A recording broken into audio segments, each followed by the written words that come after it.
안녕하신가요?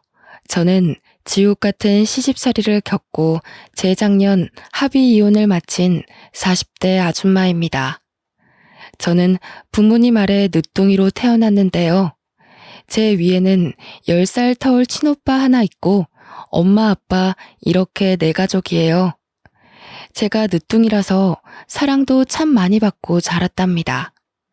그렇다고 오냐오냐 큰 건 아니었고 저 또한 그 사랑을 알아서 부모님과 부모님 같은 친오빠에게 말썽 한번 부리지 않으려고 노력하면서 컸죠. 그렇게 화목한 가정 아래 지내던 제가 성인이 되자마자 지옥살이를 겪게 될 줄은 상상도 못했습니다. 그게 바로 결혼이었고, 결혼은 제 인생에 잊지 못할 큰 오점으로 남은 기억들이거든요. 제가 어떤 시집살이를 겪고 이혼까지 갈 수밖에 없었는지 얘기 한 번만 들어주시겠습니까? 부모님보다 저를 무척 사랑해주고 아껴주던 친오빠가 제가 중학교 때 외국 생활을 하러 떠났는데요. 저 그때 얼마나 울었는지 모릅니다. 친오빠가 저 때문에 미국행을 일주일 미뤘다가 떠났던 기억이 있네요. 떠나고도 제가 걱정되었던 친오빠는 꼬박꼬박 문자로 저에게 안부를 물어줬어요. 덕분에 친오빠에 대한 그리움을 조금 달랠 수 있었죠. 부모님도 제게는 정말 은혜로운 분들이세요. 부부싸움을 하더라도 자식들 앞에선 최대한 숨겼거든요. 개인적인 다툼 때문에 자식들 마음에 상처 주는 건 안 된다는 사상을 가지고 계셨어요. 저희 집은 형편이 어려운 편에 속했어요. 그럼에도 불구하고 화목했죠. 웃음 가득한 그 가정 아래 저는 성적도 좋았고 밝고 맑게 자랐습니다. 부모님 말로는 제가 다른 집 아이들처럼 사춘기가 와도 투정 한 번 안 부려서 걱정을 했다네요. 그 말을 듣고 내가 그랬나? 하면서 얼마나 웃었는지 몰라요. 저도 부모님도 친오빠도 이대로면 우리 가족에게 인생의 고비는 딱히 없을 거라 생각하며 살았습니다. 그런데 그런 단란한 가정을 큰일이 날 정도로 뒤집어 놓은 건 다름 아닌 저였는데요.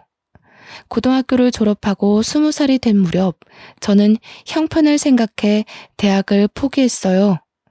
부모님이 보내주려고 했고 친오빠도 개인적으로 연락 와서 자기가 돈 벌고 있으니까 학교 가라고 했는데 저 하나 때문에 가정에 부담을 주고 싶지 않아서 저도 돈 버는 길을 택했었죠. 나중에 공부가 정말 하고 싶으면 그때 대학을 가겠다고 하면서요. 그렇게 시작한 사회생활이 대학가 술집에서 아르바이트를 하는 거였습니다. 저도 언젠가는 연애를 해서 결혼을 하게 되겠지 생각한 적은 있었는데 그게 갓 성인이 된 이 시기에 올 줄은 몰랐어요. 대학가 주변이다 보니 대학생들이 많이 왔는데 그중에 남편도 있었던 겁니다. 남편은 서빙하는 저를 보고 계산할 때 찾아와서 연락처를 물었는데요. 저보고 귀염상이라고 자기 스타일이라서 그러는데 술 한잔 하고 싶다길래 번호를 줬었죠. 저는 모난 곳 없이 사랑만 받고 컸던지라 추잡스런 접근이 무엇인지 전혀 모를 때였어요. 바로 이게 제 인생에서 가장 큰 실수였고 지옥으로 가는 직행 열차였던 겁니다. 저는 남편과 술을 마신 그날 이후 3개월 만에 임신을 했다는 사실을 알았고 무섭다는 이유만으로 그걸 한 달이나 숨긴 채 속앓이를 했습니다. 임신 4개월이 되던 차 몸이 이상한 게 느껴져서 할 수 없이 부모님께 알렸죠. 그 사실을 듣고 저희 부모님이 한 일주일은 알아 누우셨어요. 한 번도 혼난 적 없던 제가 그때 처음 부모님께 혼이 났는데 얼마나 큰 잘못을 했는지도 그때 알았습니다. 너무 무섭고 죄송했죠. 그렇게 남편에게 알리고 시댁 귀에까지 들어가게 된 건데요. 시댁은 저를 싫어했는데 그래도 남편은 제 편이 되어 주었어요. 물론 결혼 한두 달까지는요. 그때까진 제가 봐도 남편이 저한테 마음이 있는 상태였어요. 그래서 시댁도 하는 수 없이 이 결혼을 승낙했을 거고요. 저는 결국 20살 나이에 실수로 아이가 생겨 결혼을 하게 된 셈이 되어버렸습니다. 그게 얼마나 잘못된 과정인지 몰랐는데 살다 보니 알게 되더군요. 갑자기 굴러들어온 바위를 보듯 시댁에선 나를 보는 눈빛들이 곱지 않았어요. 그나마 다행인 건 남편한테 누나인 시누이가 하나 있었는데 외국 생활 중이라 결혼식 때도 만난 적이 없다는 거였죠. 시부모도 저를 못 잡아먹어서 안달인데 시누이까지 있었으면 정말 견디기 힘들었을 겁니다. 시댁 식구들은 번번이 친정을 무시했는데요. 친정 살림살이가 넉넉하지 못해서 더 떵떵거리며 저를 괴롭혔어요. 저는 친정에서 이 사실을 알면 속상할까봐 어디 티내지도 못하고 혼자 끙끙 앓기만 했죠. 종종 친정에서 연락이 오면 거짓말로 편하게 잘 지내고 있다고 다들 식구처럼 잘해준다고만 했어요. 남편이란 놈도 처음엔 안 그랬는데 제 배가 남산만해지니까 한순간의 실수로 지 인생 망했다고 꼴 보기 싫으니까 방에 좀 들어가 있으라고 저를 구박하기 시작하더군요. 그땐 정말 기댈 곳 하나 없는 시댁에서 많이 힘들었습니다. 직설적으로 날아오는 상처가 처음이기도 해서 극복할 힘을 전혀 몰랐을 때였어요. 확실히 세탁소하는 저희 친정에 비해 시댁이 잘 사는 게 맞아요. 시부는 군부대로 식재료를 보내는 일에서 과장직을 맡고 있었는데 그게 연봉이 좀 높다고 하더라고요. 그래서 시누이는 외국으로 학교를 보냈고 남편도 한국에서 좋은 대학을 다녔거든요. 이것에 비하면 저는 고졸의 알바생의 혼전 임신에 정말 보잘것없는 사람이었네요. 남편도 남편이지만 특히나 저를 직접적으로 힘들게 했던 건 시모였는데요. 시모는 일을 하는 사람이 아니라서 낮이면 남편과 시부는 직장을 가서 없고 시모와 둘만 집에서 보내야 해서 부딪히는 일이 많았습니다. 일방적으로 당했다고 봐야겠죠. 시모는 제가 대학도 못 가고 직장도 없고 해서 입버릇처럼 출처 모를 집에서 나온 애 취급을 했어요. 친정부모가 다른 지역에 있어서 더 마주할 일 없으니 친정까지도 제 앞에서 대놓고 까더라고요. 내가 너만 보면 속이 터진다. 여자애가 피임할 줄도 모르고 학교에서 그런 거 안 배웠니? 아니면 작정하고 우리 아들 발목 잡고 싶어서 숨긴 거야? 진작 말했으면 애 지웠을 거 아니야. 내가 쪽팔려서 며느리가 대학도 못 나온 애라고 어디 말도 못해. 아이고 내 팔자야. 말년 다 돼서 이게 무슨 불운인지 모르겠다. 이렇게 며느리 복이 없는 줄 알았으면 어디 부적이라도 살 걸 그랬어. 주말이라 시부가 출근을 안 할 때면 시모 옆에서 꼭 한마디씩 덧붙였는데 시부의 말은 시모에 비해 좀 더 직설적이고 한방이 강한 편이었어요. 두 분은 제가 화장실을 갈 때도 거실에 앉아 눈을 부릅뜨고 지켜봤거든요. 화장실 안에서 소리도 못 내겠더라고요. 그런 환경에서 어떻게 아이가 버텼는지 모르겠어요. 너무 스트레스 받아서 유산될까 싶었지만 다행히 아이는 건강하게 태어났거든요. 정말 사랑스러운 아들이었어요. 태어난 아들에게 엄마의 비참한 꼴을 보이고 싶진 않았는데 저는 예나 후나 식사 자리에서도 시댁과 겸상을 하지 못했습니다. 어디랐니? 저기 청소 덜 됐더라. 거실에 먼지 구덩이 한가득이야. 저거 먼저 닦고 와서 먹으렴. 앉기 전에 샤워 싹 하고 먹어. 먼지 잔뜩 묻히고 밥상머리 앉는 거 아니다. 항상 밥 먹을 때가 되면 시모가 제게 일을 시켰어요. 저는 그 의도가 무엇인 줄 알지만 눈치 없는 척하며 고분고분 행동했죠. 시댁 식구들이 식사가 끝날 때까지 돌아가지 않기도 했어요.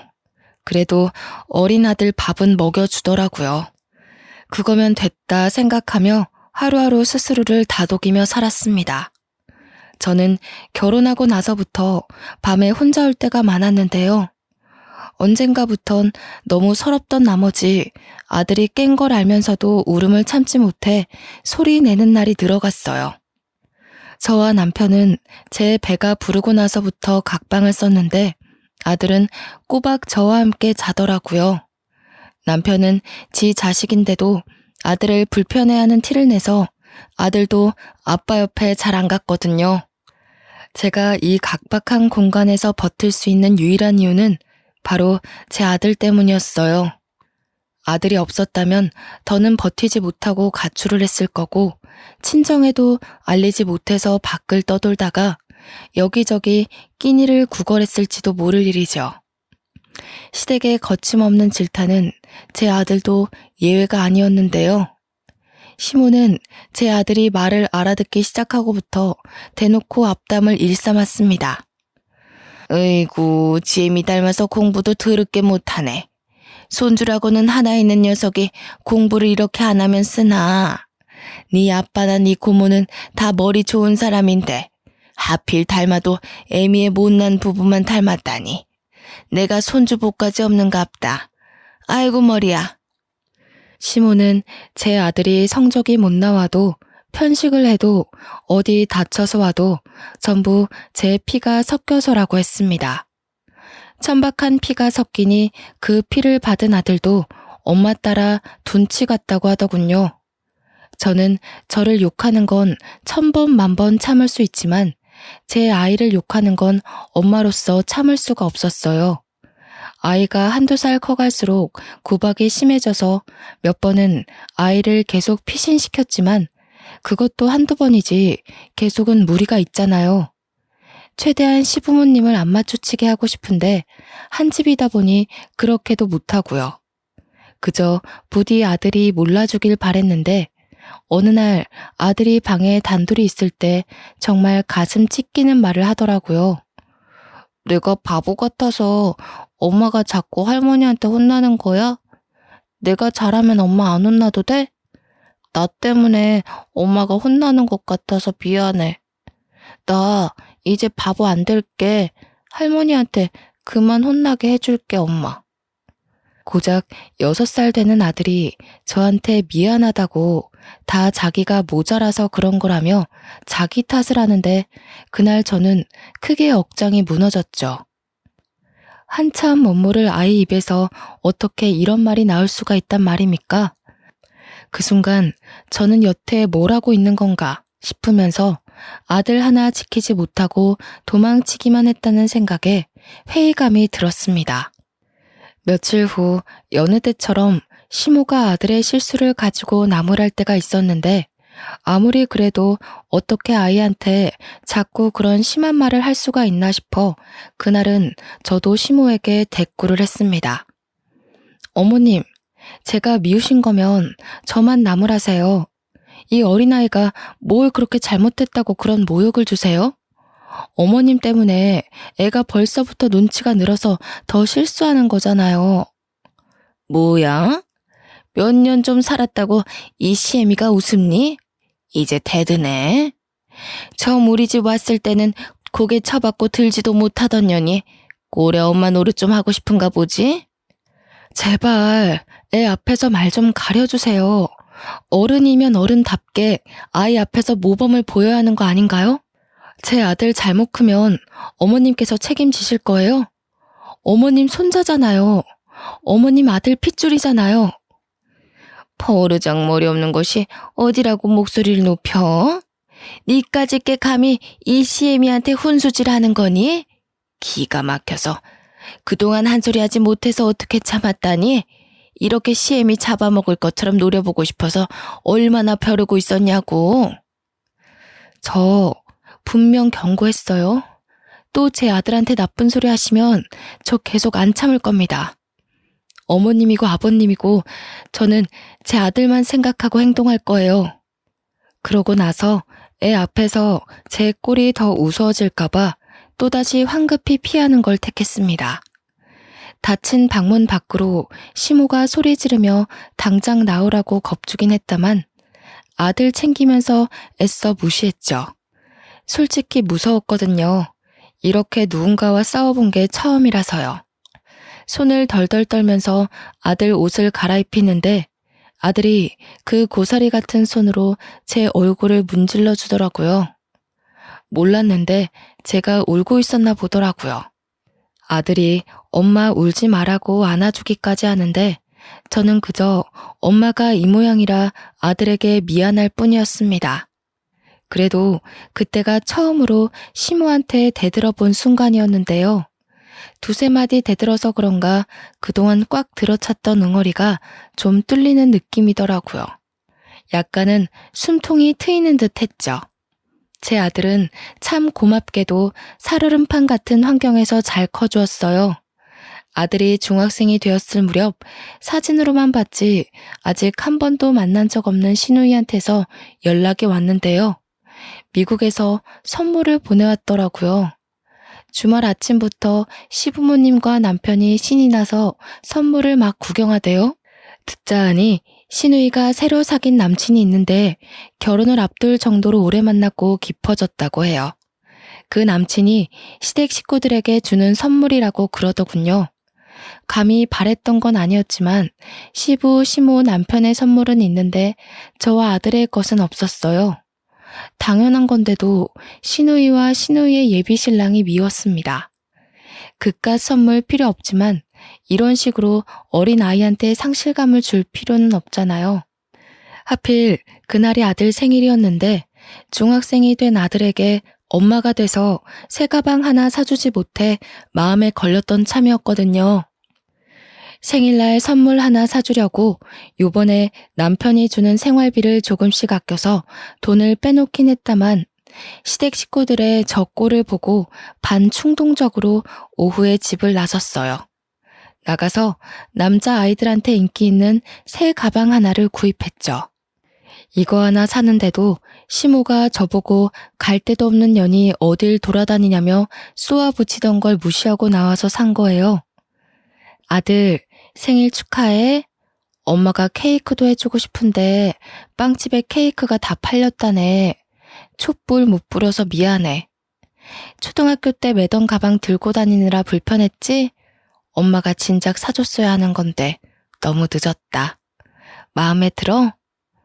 매번 제 눈물을 닦아주기만 했지 한 번도 눈물을 보인 적 없던 아들이 그날 제가 주는 선물을 받고 울더라고요. 어느새 저보다 커져버린 아이가 일어나서 저를 안아주는데 사춘기라 말수가 줄었던 아들이 제게 이런 말을 했습니다. 미안해 엄마. 내가 너무 어려서 아무것도 해줄 수가 없어서 미안해. 너무 고마워. 내가 빨리 커서 얼른 어른이 돼서 엄마를 이 지옥 구덩이에서 꺼내줄게. 엄마가 내 엄마라서 난 이미 행복하니까 나한테 미안해하지 마. 이때 들은 아들의 말을 저는 아직도 생생하게 기억하고 있어요. 아들이 이런 생각을 하고 있는 줄 몰랐거든요. 비로한 제 삶 때문에 한참 뛰어놀아야 할 나이에 너무 무거운 책임을 느끼게 해버리는 것 같아서 저는 더없이 속이 아팠습니다. 저와 아들은 그렇게 한참을 부둥켜 안고 서로를 위로했어요. 정말 오랜만에 느껴보는 따뜻한 마음이었죠. 아들은 그 후로 눈에 띄게 성적이 올랐습니다. 학원도 안 보내주는데 알아서 잘해주는 아들이 기특하더군요. 제가 시댁에서 노예처럼 부러져도 아들이 낡아빠진 환경에서 공부하는 것보단 그래도 이 집에서 몸 편하게 공부하는 게 좋잖아요. 이것 덕분에 버틸 수 있는 의지가 또 생겼나 봅니다. 제 나이 30대 후반을 향해 갈 무렵이었어요. 여전히 살얼음판 같던 집안이 한 번 더 난장판이 된 적이 있었는데요. 한날 남편이 진심으로 결혼하고 싶은 여자가 생겼다며 어여쁜 아가씨 하나를 집에 초대한 겁니다. 저와 아들이 집에 있는 거 알면서도 데려왔더라고요. 그런데 아가씨한테 저희를 뭐라고 소개했는지 아가씨는 전혀 개의치 않은 표정으로 집안 식구들에게 인사를 하더군요. 저는 이 이후 남편이 하는 말에서 저 아가씨가 뭣도 모르고 남편을 만나고 있구나 생각했죠. 아줌마, 저녁은 두부 전골로 해주세요. 제 여자친구가 두부 좋아하거든요. 은지야, 못 먹는 거 있어? 그럼 이 아줌마한테 말씀드리면 돼. 주문하면 알아서 해드릴 거야. 어머, 정말? 오빠는 집에 가정부도 있구나. 그런데 왜 가정부를 써? 집이 더 비좁지 않아? 그렇게 큰 집은 아닌 것 같은데. 아, 엄마가 허리가 아파서 요리가 안 되고 청소도 못 하시거든. 집안일 할 사람이 없어서 불렀지. 우리 집안이 가정부 하나 못 쓸 형편은 아니니까. 남편이 저를 창피해서 주변 사람들에게 소개 안 했다는 건 알고 있었지만 아예 총각인 것처럼 행세하고 다닌 줄은 몰랐습니다. 저를 앞에 두고 대놓고 와이프로 안 보는데 그걸 시부 시모는 별일 아닌 듯 지켜만 보더군요. 알고 보니 여자가 남편이 다니는 전자기업에 같이 근무하는 대리 직원이라고 하대요. 저와는 다르게 명문대의 대기업의 어린 나이임에도 대리 직원이라고 하니 시부모는 이미 그 여자한테 마음이 가버린 듯 보였어요. 제게는 한 번도 보여준 적 없는 따뜻한 표정으로 그 여자를 대하고 있었거든요. 어쩜 이렇게 곱게 생겼을까? 어린 나이에 벌써부터 대리라고요? 어지간히 노력형인가 보네. 부모님이 두 분 다 교사라고 들었는데 그런 말 다 했지. 더 안 봐도 사람이 야무지겠어. 시집살이도 남편의 개무시도 다 참겠는데 이건 좀 고비더라고요. 무엇보다 아들도 함께 있는 자리였어요. 아들이 저와 같이 밥 먹고 싶어서 야자를 빼고 막 하교한 참이었거든요. 그래도 아들이 대학 가기까지 이 집에서 쫓겨날 수는 없기에 꾹 참았습니다. 제가 상처를 받을수록 마찬가지로 아들도 상처받고 있다는 걸 안 후부터는 웬만해선 아들 집에서 이런 못날 꼴 안 보이려고 엄청 노력하고 있습니다. 좀 지내다 보니 시부모랑 남편 눈에 안 띄고 지내는 법을 나름 터득해갔는데 결국 또 아들에게 상처를 준 셈이었죠. 그때였어요. 제가 아들의 눈치를 보면서도 아무 말 못하고 있는데 아들이 들고 있던 문제집을 냅다 던져버리는 겁니다. 그 문제집이 잘못 나갔다면 남편의 발등에 찍힐 뻔한 위치였어요. 지금 엄마 앞에 두고 뭐 하는 거예요? 아빠라는 사람이 이래도 돼요? 엄마가 얼마나 더 참아야 되는데요. 다들 이것밖에 안 되는 사람이었어요? 집 구성이 구정물 투성인 건 알았지만 상식도 개념도 말아먹은 줄은 몰랐네요. 저 자식이 뭐라는 거야 지금? 버릇없게 어디서 행패야? 사춘기라고 시위하는 거야? 속옷바람으로 쫓겨나고 싶어? 지금 손님 온 거 안 보여? 당장 방에 들어가. 오빠, 저 애는 누구예요? 혹시 저 아이가 오빠 조카라는 친구? 저는 되게 어린아이인 줄 알았는데 아니네요? 이봐요 아줌마. 이 남자 유부남인 거 알고 만나는 거예요? 이 남자가 제 아빠고 저 사람이 내 엄마예요. 아빠가 실수로 나 만들어 놓고 아빠 하기 싫다면서 아줌마 만나는 파렴치한 사람이라고요. 생각 똑바로 바뀐 사람이면 이런 남자 만나지 마세요. 인생 종쳐요. 그 여자는 이 사실을 처음 듣는 얼굴이었어요. 옆에서 모든 사실을 숨기고 있었는지 남편은 화가 나서 제 아들에게 다가와 냅다 뺨을 내리치더라고요. 아들이 그 힘에 밀려 자빠졌는데 그렇잖아도 놀라있던 저는 허둥지둥 아들에게 달려갔습니다. 이미 아들의 뺨이 붉어졌더군요. 심지어 남편이 끼고 있던 반지에 긁혀서 생채기까지 난 겁니다. 저는 그대로 눈이 돌아 남편의 머리채를 잡아버렸어요. 내 새끼 손대지 마.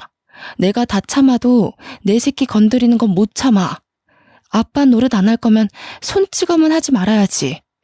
네가 무슨 자격이 있다고 내 자식한테 손을 대. 아, 인연이 돌았나? 안 놔? 무식하게 손부터 먼저 쓰고 있는 게 누군데? 내가 진짜 손 대봐? 네 자식 제대로 참교육 시켜줘? 놓으라고 이년아. 제가 아무리 먼저 머리채를 잡았다고 하더라도 남자의 힘을 어떻게 이기겠습니까? 게다가 시모의 시부까지 덤비며 저한테서 남편을 구해내더라고요. 저는 곧바로 바닥에 내팽겨쳐졌고 화가 난 남편이 뒤늦게 저를 발로 차기 시작했어요. 머리끝까지 화난 남편이 눈에 뵈는 것 없이 저를 마구 밟는데 그걸 보고 놀란 여자는 불이 나게 도망을 가버렸습니다.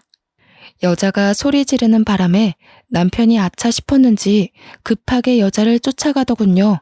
아들이 저를 감싸 안으며 상태를 살펴주는데 남겨진 우리에게 이젠 시부와 시모가 호통치기 시작했어요. 이래서 못 배워먹은 놈들은 상종을 하면 안 되는 거였는데 진작에 낙태를 했어야 했어.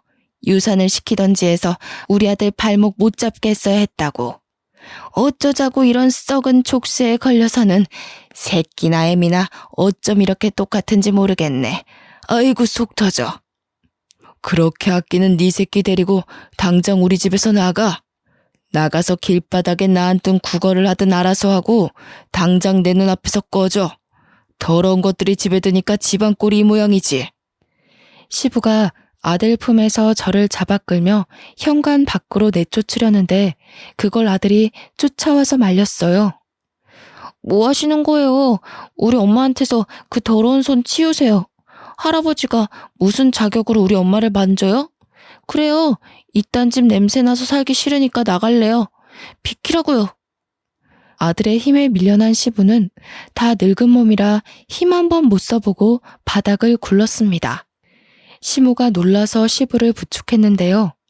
동네방네 들릴 정도로 어린 놈의 새끼가 지 할애비 죽인다고 막 악을 쓰더군요. 저는 아들의 부축을 받고 그대로 시댁을 나오게 되었어요. 저와 아들의 꼬라지를 보면 가출보다는 쫓겨난 게 더 어울리는 사정이었죠. 저 혼자 쫓겨난 거라면 어디 골목 구석에 가서 하룻밤 보내면 되겠다만 아들이 있는 상황에서 그럴 수는 없었어요. 아들마저 저처럼 비루한 삶을 살게 할 수는 없잖아요. 그래서 어쩔 수 없이 친정에 연락하게 되었는데 10여 년 만에 제 사정을 처음 고백하는 순간이었죠. 집을 나왔다는 제 사정을 듣고 놀란 친정은 새벽임에도 그 먼 거리를 달려서 저와 아들을 데리러 왔습니다. 왜 여태 말 안 했어? 어떻게 사람이 사람한테 이런 짓을 할 수가 있냔 말이야. 당장 앞장서거라. 내가 오늘 가서 사돈 같지도 않은 그 시궁창 집안 다 때려 부실 테니까. 아휴, 이 어린 것을 때릴 데가 어디 있다고. 우리 새끼 얼굴 흉진 것 좀 봐. 아니, 아빠라는 사람이 어떻게 지 아이 뺨을 쳐? 하렘이 하렘이 되는 사람은 또 이걸 지켜만 봐? 무슨 그런 집안이 다 있다니. 우리 손자 얼마나 놀랐겠어. 친정 부모는 저와 아들의 몰골을 보고 많이 화가 나서 시댁을 알려주지 않으면 경찰을 통해서라도 찾아낼 심산이었어요. 친정 부모님의 재촉에도 제가 머뭇거리고만 있자 아들이 대신 나서서 시댁 주소를 알려주는 겁니다. 일이 커지는 게 걱정되어 말해주길 망설였던 건데 불안한 눈으로 아들을 바라봤더니 아들이 그냥 손을 꼭 잡아주더군요. 그런데 하필 가는 길에 친오빠한테 전화가 오더라고요. 시차가 달라도 친오빠는 한국이 새벽인 줄 알아서 전화를 안 하는데요. 급한 일인가 싶어서 엄마가 전화를 받았어요. 어머, 한국 왔다고? 이렇게 갑자기? 그래, 결혼할 여자가 있다고 했지? 근데 아들, 우리가 지금 집에 없어. 급하게 순이 시댁에 가는 중이다. 글쎄, 그 집에서 내 딸 몰골을 거지꼴로 만들어놨잖니. 내 귀한 손자 뺨까지 때리면서 꺼지라고 했다더라. 뭐라고요? 그게 무슨 말이에요? 순이 다쳤어요? 저번 달까지만 해도 그런 말 없었는데. 지금 순이랑 같이 있는 거예요? 시간이 몇 시인데 이 시간에 사람을 밖에 내보낸다뇨. 순이 이 미련한 것이 시댁에서 종살이 하면서도 말을 안 했더라고. 혼자 끙끙 앓기만 하고 10년 넘게 굴려지며 살았다는 거야. 너 순이 성격 알잖아. 어디 말썽 한번 부린 적 없는 애라는 거. 자기네들이 뭔데 내 딸한테 함부로 욕하고 손찌검을 한다니? 순이 이 녀석을 정말. 그래서 어디에요? 지금 갈게요. 그 집 주소 좀 보내주세요. 저도 들은 이상 가만 못 있어요. 거기 가서 뵐게요, 엄마. 친오빠가 10여 년 만에 한국을 돌아왔는데 결혼 준비를 하기 위해서라고 했어요. 결혼할 여자도 한국 여자라고 했고요. 기쁜 소식으로 돌아온 오빠에게 여동생이란 작자가 이런 못난 꼴로 맞이해서 그것도 미안했습니다. 친오빠가 절 얼마나 걱정하고 있을지, 저 때문에 얼마나 화가 났을지 저는 알거든요. 어릴 때 친오빠는 제가 친구한테 빌려준 볼펜을 못 받고 있을 때 직접 나서서 그 친구를 참교육시키는 사람이었어요. 늘 저를 과하게 아껴주고 든든한 뒷배가 되어준 사람이라는 말이죠. 제 2의 아빠와도 같은 사람인데 제가 시댁에서 처맞고 살았던 소리를 듣고 얼마나 눈이 돌았을지가 보였어요. 이때는 오히려 시댁이 걱정되었네요. 상대적으로 가까웠던 우리가 먼저 시댁에 도착했고 엄마가 나서서 무작위로 초인종을 눌렀습니다. 한참 반응 없던 대문이 열리고 남편이 짜증 가득한 얼굴로 나오는데 아빠가 그대로 머리채를 잡고서 집 안으로 밀고 들어갔습니다. 진짜 누구야? 뭡니까? 장인어른께서 여길 왜... 우선 이거 놓으시고 말씀하세요. 갑자기 찾아와서 왜 이러세요? 잠깐만요, 장인어른. 그래, 이 자식아. 내가 네 장인어른이다. 감히 내 딸을 쥐잡듯 잡으면서 부려먹었겠다. 내 딸이 당한 상처만큼 너도 오늘 처맞을 줄 알아.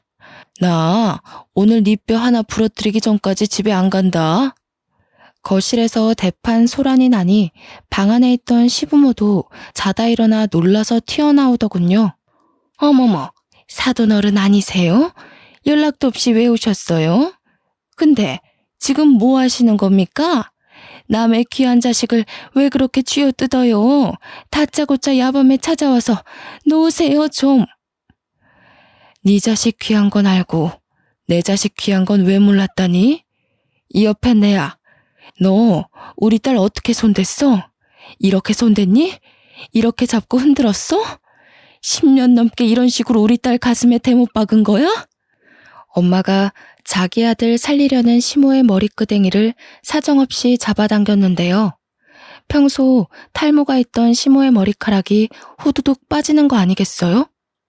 어머머, 내 머리카락. 이봐요, 안사돈. 도대체 이게 무슨 행패란 말입니까? 내 머리카락 어떡해? 내가 여기 돈을 얼마나 들이고 있었는데. 아! 시모가 소리 지르며 절망하는데 엄마는 아랑곳 않고 또 시모의 머리끄댕이를 잡으려 했어요. 그러자 시부가 다급히 말리더라고요. 엄마도 여자인데 시부는 완전 제압하는 식으로 엄마를 떼어냈습니다. 안사돈, 그만 못해요? 경찰에 신고하기 전에 당장 나가요. 이 야밤에 이게 무슨 짓입니까? 식구끼리도 주거 침입죄 성립되는 거 몰라요? 이런 식이면 저희도 더 이상 사돈 대우 못 해드려요. 엄마가 시부한테 힘을 못 쓰고 있자 우리 아들이 나서서 엄마한테 힘쓰는 시부를 떼어냈어요. 시부는 그런 손자에게 네가 벌인 짓이냐고 고래고래 호통치더군요.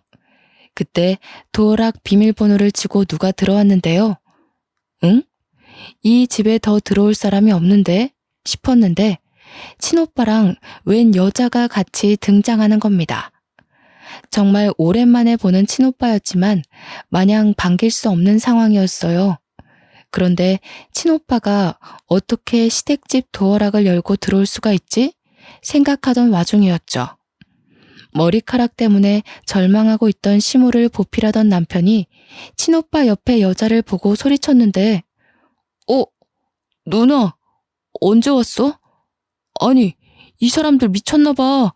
경찰 좀 불러줘. 하는 짓도 진짜 거지 같아서. 내가 말해줬지? 실수로 이런 거지 같은 여자를 집에 들였다고. 아니나 다를까 집안이 전체로 다 돌았어. 누나? 남편이 소리치는 바람에 친정도 시댁도 전부 친오빠를 돌아봤고 친오빠 옆에 있는 여자는 다름 아닌 신우이였습니다. 그러니까 우리 친오빠가 미국에서 만나 결혼까지 마음먹은 여자가 바로 신우이라는 거죠. 아들아, 이 사람들 좀 봐라. 이 사람들이 내 딸이랑 손주를 이렇게 만들어놨다. 어떻게 이럴 수가 있다니? 내가 이런 집구석인 줄도 모르고 우리 순이가 얼마나 아팠겠니?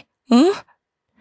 엄마가 친오빠한테 달려가면서 우리들의 다툼은 잠시 종결났고 모두가 상황 파악에 들어갔습니다.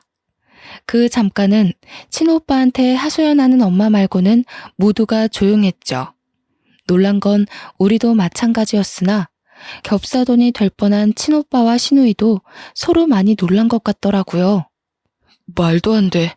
자기, 나한테 거지 같은 올케가 들어왔다는 게 내 동생을 말한 거였어? 미국에서 내내 자기 남동생이 올케 때문에 인생 망했다고 하소연한다 그랬잖아. 어디 미국에 버려놓고 올 데 없냐고 물었었잖아. 아니야. 내가 자기 동생한테 왜 거지 같다고 해.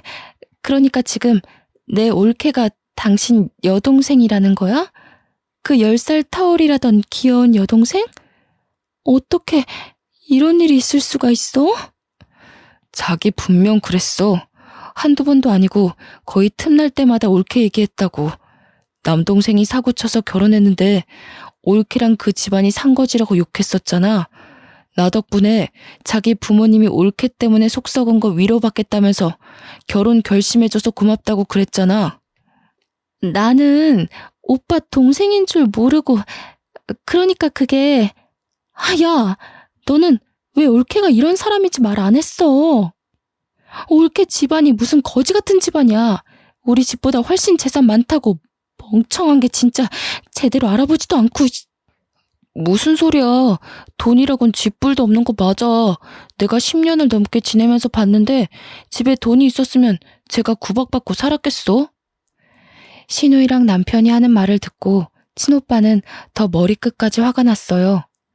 그대로 둘을 무시하고 엉망이 되어 있는 저를 챙기기 바빴죠. 그리고는 신우이랑 이야기하면서 어안이 벙벙해져 있는 남편에게 다가가 냅다 주먹을 날리는 겁니다. 전부 무방비한 상태였던지라 남편은 그대로 두세 대는 더 맞았습니다. 그러자 뒤늦게 신우이가 와서 친오빠를 급히 말렸는데요. 오빠, 진정해. 일단 우리 말로 하자, 응? 내가 다 설명할게. 우리 사이에 오해가 있었던 것 같아. 나도 몰랐고 우리 집안도 오빠를 몰라서 그랬어. 앉아서 대화로 풀어보자. 나도 너 많이 사랑했거든. 근데 우리 가족보다 우선순위는 아니야. 그리고 듣자하니 너 내 재력 때문에 만나는 거였어? 내 동생이 돈이 없어서 이 괴롭힘을 당해도 똑같이 무시했던 거야? 아니야. 나 오빠 사랑해서 결혼하려는 거야. 어떻게 사람이 돈만 보고 5년을 넘게 사귀겠어. 그런데 올케 사정은 정말 몰랐어. 나는 우리 엄마 아빠가 이 정도로 못 살게 굴었는지도 모르고 있었어. 정말로. 더 이상 변명으로밖에 안 들리네. 며칠 생각할 시간 좀 가지자. 네 얼굴만 보면 이 구역질 나는 집안 사람들 얼굴이 떠올라서 못 만나겠다. 그만 갈게. 내가 연락할 때까지는 전화하지 마. 친오빠는 저와 가족들을 데리고 이대로 집을 나가려고 했습니다. 그런데 신우이가 심할 정도로 집착하며 친오빠한테 매달리는 거 아니겠어요? 처음에는 오래 만난 사이라서 남이 될까봐 겁에 질려 그러는 줄 알았어요. 그런데 다 친오빠 재력 때문이더군요. 저는 시댁살이 하느라 몰랐는데 알고 보니 우리 오빠가 미국에 보험계리사 자격증이 있는데 그 자격증이 국내 10명 내외로만 가지고 있을 만큼 대단한 거라고 하더라고요. 친오빠가 다니는 미국 회사에선 한국 보험사가 딱 2명 있는데요. 그 회사가 좀 잘 나간답니다. 미국 현지인들도 들어가기 쉽지 않다네요. 친오빠는 거기서 연봉으로 세후 10억을 받고 있었대요. 심지어 반 이상을 친정에다가 보내주고 있었는데 친정 부모님은 아들 돈이라서 함부로 못 쓰고 있었다는 겁니다. 친오빠가 그 회사에 들어간 직후부터 친정으로 용돈을 보냈다고 하니 그럼 적어도 10년 가까이는 됐다는 건데 얼추 계산을 해도 80억 현금이 친정 부모님 통장에 꽂혀 있는 거였어요. 저희 친정이 40년째 세탁소를 하고 있거든요. 벌이가 대단히 많지는 않다만 그래도 그 벌이로 저와 친오빠를 키울 만큼은 된 형편이었어요. 시댁에서 하도 무시를 해서 그렇지 동네 세탁소 치고 나쁘지 않은 벌이었습니다. 또 친정 부모님이 워낙 알뜰해서 돈을 허투루 쓰지 않는데 매달 적금까지 했으니 대략 90억이 그냥 뜬 돈으로 있는 셈이었죠. 당연히 부동산 재산은 빼고 말씀드린 겁니다. 친오빠가 친정으로 돈을 보내주고 있는지 몰라서 저 또한 저희 집 재산을 모르고 있는 실정이었거든요. 저도 시댁과 마찬가지로 좀 놀랐답니다. 신우이는 매정하게 돌아서는 친오빠를 더 붙잡으며 시댁 사람들한테 고래고래 소리치기 시작했어요. 빨리 와서 무릎 꿇고 빌어 다들. 엄마 아빠 지금 어떤 사위를 놓치게 생겼는지 알아? 이 사람이 얼마나 대단한 남자인지 아냐고. 우리 집 수준에 이런 남자 만날 수 있을 거라고 생각해?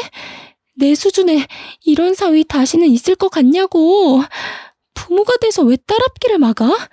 왜 내 인생 망가뜨려? 당장 잘못했다고 빌라고. 신우이가 굉장히 한성깔하는지 시댁들이 다들 아무 말도 안 하고 벙쪄 있더라고요. 그때 친오빠한테 얻어맞은 남편이 먼저 상황을 파악하고 급히 제게 다가와 손을 붙잡았습니다. 남편 손, 결혼식 때 잡아보고 처음 잡아보는 거였어요. 당신한테 오빠가 있었어? 왜 말 안 했을까? 나는 그런 줄도 모르고. 미안해 여보. 진작 말했으면 내가 여보한테 더 잘했지. 그동안 내가 심했지? 진심으로 사과할게. 못 배운 사람이라고 천박하다 욕할 때는 언제고 이제 와서 이러는 건 너무 속보이지 않아? 내 아들한테 손대고 바람 피고 나 사람 취급 안 할 때가 불과 어제야. 당신이 어제까지만 해도 날 개 취급했다고. 바람을 폈어? 이 썩을 놈이 심지어 바람까지 폈다고? 야, 그 여자 어딨어? 그 여자도 당장 데려와. 소송 때려서 빨간 줄 그어줄 테니까 당장 연락해. 아닙니다, 장인어른. 정말 죄송합니다. 전 몰랐어요. 장인어른 장모님께서 이런 대단한 자녀를 두신 줄도 모르고 잘못했습니다. 이렇게 빌게요. 한 번만 용서해 주시면 안 될까요? 이제부터 지극정성으로 따님 모실게요. 구질구질하게 이러지 마. 집안 재력이 어떤지 알면 잘하고 모르면 막대해도 되는 거니? 그래, 네 말대로 합의 이혼하자. 네가 그렇게 주구장창 노래 불렀던 합의 이혼 해줄게. 그리고 오빠, 절대 이 집이랑 엮이지 마. 돈에 미친 사람들이야. 친오빠가 저를 정말 많이 아낀다고 했잖아요. 그래서 친오빠는 늘상 부모님보다 제 말에 더 끔뻑 넘어가는 사람이었어요. 그래, 네가 아니라고 하면 아닌 거야. 순이 너 말대로 할 테니까 너도 더는 걱정 마. 이 사람들이랑 다시는 엮이지 않게 해줄게. 오빠 이제 한국에서 일할 거거든. 스카웃 받은 거라 연봉 협상에서 미국 회사에서 받던 것보다 높아. 너랑 우리 조카 내가 책임지고 더는 힘들지 않게 해줄게. 신우이와 관계를 잠시 보류하며 생각해본다던 친오빠는 곧바로 이 자리에서 신우이와의 관계를 끝내버렸어요. 한순간에 의견을 탈바꿈하며 종결을 선언해버리니 신우이 눈이 헷가닥 돌아버리는 겁니다. 더 안 달라서 친오빠를 잡고 늘어지는 걸 이제 저를 잡고 애걸하기 시작하더라고요. 내가 이렇게 빌게 올케. 나 올케 오빠 없이 못 살아. 올케랑 나랑 얼굴 한 번 안 본 사이잖아. 초면이나 다름없는데 어떻게 이리 매정할 수가 있어. 우리 엄마 아빠랑 동생이 괴롭힌 거지. 나는 올케한테 잘못한 거 없잖아. 똑같이 천박한 핏줄이잖아요. 아가씨나 저 인간이나 시부모님 핏줄 받은 건 똑같은데 뭐 얼마나 다를까요? 그리고 그 피를 물려받은 제 아들이 당신들 때문에 엇나갈까 걱정 많이 했거든요. 다행히 시어머니 말대로 제 아들은 제 피만 가득 받았나 보더라고요. 뚝 부러지게 자라주는 것 보면. 저희는 그대로 시댁 식구를 외면한 채 나와버렸습니다. 시부모님은 차마 지네들 체면 구기지 못해서 자식들한테 원망만 듣고 있더라고요. 자기 자식들한테 질타받는 시부모님을 보는데 그것만큼 큰 벌이 있을까 싶었어요. 제가 이혼하러 갈 때도 친오빠는 연차를 내면서까지 동행해 주었거든요. 마음 약한 제가 또 시댁에 휘둘릴까 걱정되었던 거죠. 이혼 서류를 준비를 마치고 시댁으로 들어서는데 며칠 못 본 사이 시부모님 얼굴이 많이 퀭해졌더라고요. 남편도 시누이도 마찬가지였습니다. 시누이는 친오빠를 보자마자 또 달려들면서 매달리는데 많이 울었는지 얼굴이 퉁퉁 부어 있었어요. 남편은 제 일에 방해된다며 시누이를 데리고 잠시 방 안으로 들어갔고 저는 남편과 시부모님이 보는 앞에서 필요한 부분에 도장을 찍어 나갔죠. 여보, 윤우는 어떻게 지내? 한 번씩 윤우 생각날 때 연락해도 될까? 그래도 내가 아빠인데 평생 아빠를 안 보고 살 순 없는 거잖아. 아빠가 이렇게 살아있는데 어떻게 아빠 없이 커? 신경 쓰지 마. 윤우는 이미 초등학생 때부터 아빠 없다고 선생님들한테 말하고 다녔대. 이미 아빠 없이 크는 거에 적응했으니까 괜히 감정 낭비 안 하는 게 좋을걸?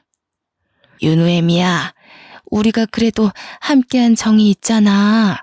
다시 한번 생각해 볼 수는 없겠니? 이혼녀 꼬리표가 붙으면 너도 이미지에 타격을 입을 거 아니야. 우리가 생각이 짧았다. 남의 집 귀한 자식한테 너무 모질게 대했어. 반성 많이 하고 있으니 어떻게 한번 생각해봐 줄 수는 없는 거냐? 내가 어디 가서 사정하는 사람이 아니란 거 애미 너도 잘 알 거 아니니. 그런데도 지금 내가 이렇게 사정을 해. 시애비 체면 봐서라도 이혼은 참고 넘기면 안 될까? 착각하시는 게 있는 것 같아서 말씀드릴게요.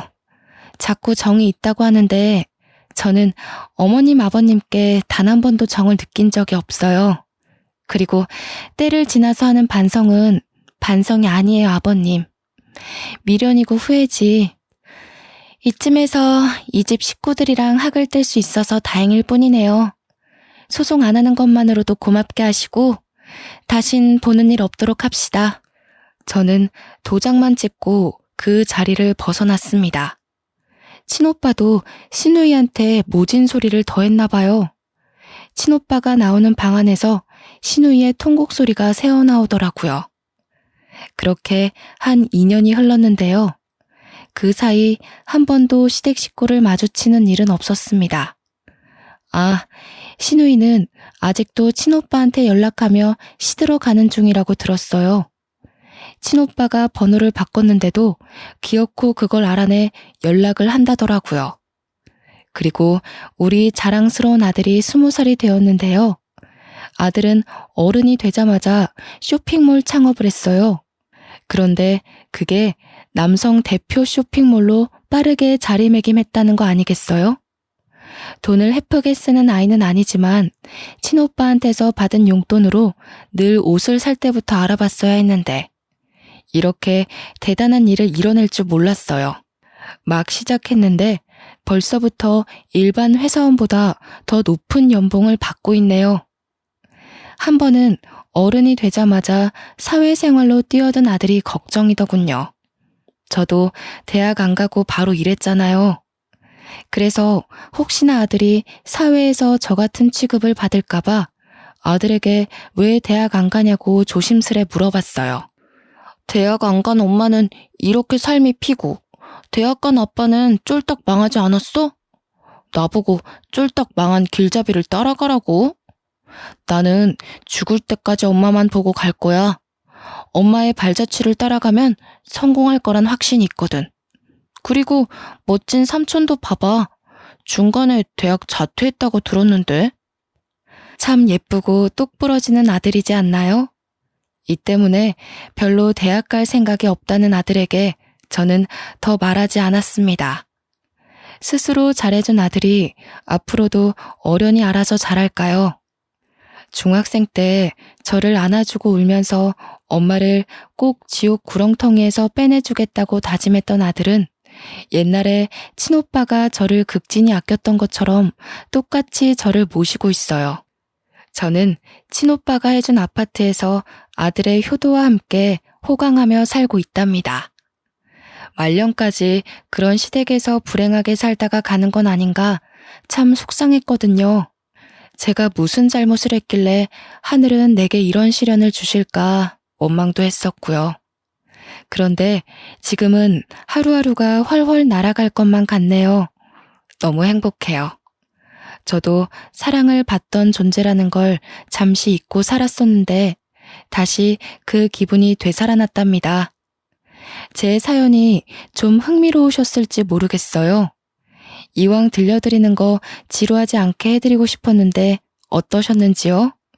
피가 마르도록 미움을 받더라도 모두들 사랑받을 수 있는 존재라는 걸 꼭 마음속에 새기셨으면 해요. 이만 글을 마무리해야겠습니다. 아들이 눈 나빠진다고 그만 자러 가자고 하네요. 그럼 지금까지 제 사연 들어주셔서 너무 감사합니다.